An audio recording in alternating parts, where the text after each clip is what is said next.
You might ask yourself, how could men destroy what remains of nature to enrich themselves? Well, that's why they're billionaires, and you're not. The takeover of the environmental movement by capitalism is now complete. Environmentalists are no longer resisting those with the profit motive, but collaborating with them. The Nature Conservancy is now the Logging Conservancy. We will capture the most important pieces biologically, and there will be another large block sold to timber investment groups. The Union of Concerned Scientists has become the Union of Concerned Salesmen, having taken millions not for science, but to create markets for electric cars. The Sierra Club sells electric cars and solar panels right from their website. The best thing about Sungevity is that they make it easy for you. All that you have to do is to say yes. The New York Times partners with ExxonMobil to bring you the good news about biofuels. Algae-derived fuel could help us meet growing demand. Treehugger.com, which claims to be the largest single source of environmental news, was founded and funded by Georgia Pacific, a logging company. In fact, they are neighbors. Georgia Pacific is owned by our friends the Koch brothers, who are likely the largest recipient of green energy biomass subsidies in the United States. Yes, the merger of environmentalism and capitalism is now complete. But maybe it's always been complete. How is 350.org funded? Well, not very well. Who are your funders? Sure. To the degree that we have any money at all, it's come from a few foundations in Europe and the U.S. Let's see. I'm trying to think who the biggest funders are. There's a foundation based in Sweden called the Rasmussen Foundation that I think has been the biggest funder. So you don't get money from Pew or Rockefeller or any of those big... No, we did. Rockefeller Brothers Fund gave us some money right when we were starting out. That's been useful too. But they no longer fund you? I don't know. I don't have a sort of really funder sitting in front of me. But that's usually something that people know. Rockefeller's been one of our is a great ally in this fight. You just sold your TV network to Al Jazeera. Right. And that government is basically nothing but an oil producer. Gas mainly and oil. Your take on that, about $100 million pre-tax from a country that bases its wealth on fossil fuels. Isn't there a bit of hypocrisy in that? Well, I get the criticism. I just disagree with it. I'm proud of the transaction. You couldn't find for your business a more sustainable choice. What is not sustainable about it? Because it is backed by fossil fuel money. I get it. I get it. And so, if you got yourself an environmental movement and environmental leaders, why not buy the holy day itself? Happy Earth Day!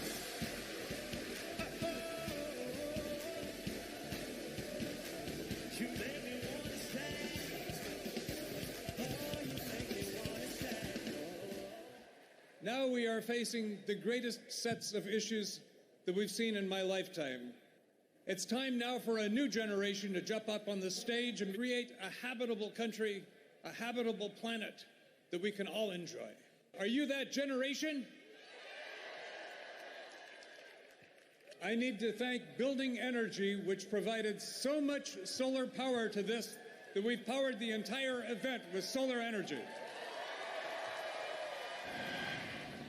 But when I went backstage to see what was really going on... You ain't running this whole thing on that, Jack. I can tell you that. The toaster is 1,200 watts. So that run right there could run a toaster. I found the installer. Hi. Are they running the festival on these solar panels? The concert is run by diesel generation system. They didn't ask us to energize the concert. Oh, okay. And we'd also like to thank our incredible corporate sponsors who've been behind the movement to end extreme poverty and tackle climate change since the very beginning. We want to thank Toyota. Citibank. We want to thank Caterpillar. We're standing at the construction site of the Dakota Access Pipeline. It looks like there are at least 3 bulldozers actually bulldozing the land. People have gone through the fence. The bulldozers are still going. And they're marching over the dirt mounds. Without these partners, it wouldn't be possible. Let's give them a round of applause, everyone.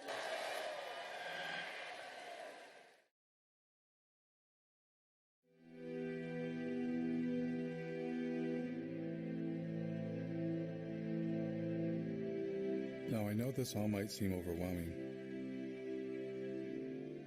It's the kind of thing that we normally don't try and think about. But by not thinking about it, it stands a good chance of doing us in.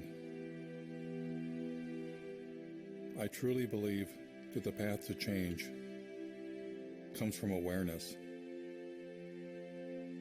That awareness alone can begin to create the transformation. There is a way out of this. We humans must accept that infinite growth on a finite planet is suicide. We must accept that our human presence is already far beyond sustainability and all that that implies.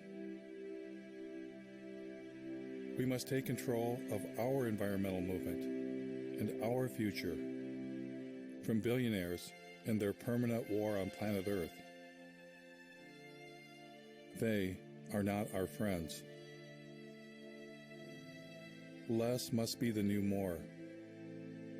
And instead of climate change, we must at long last accept that it's not the carbon dioxide molecule destroying the planet.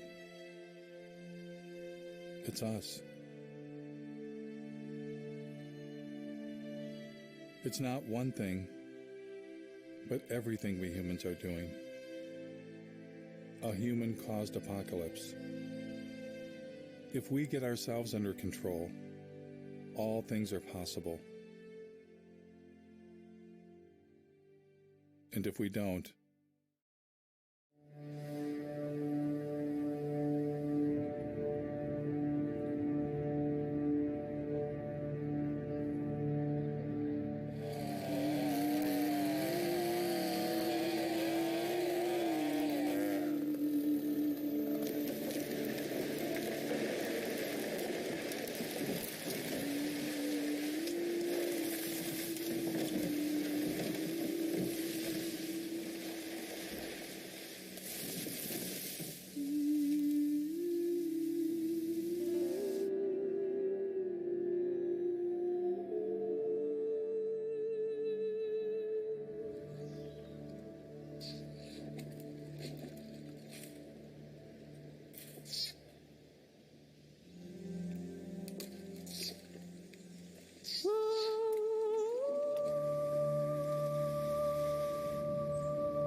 Yeah.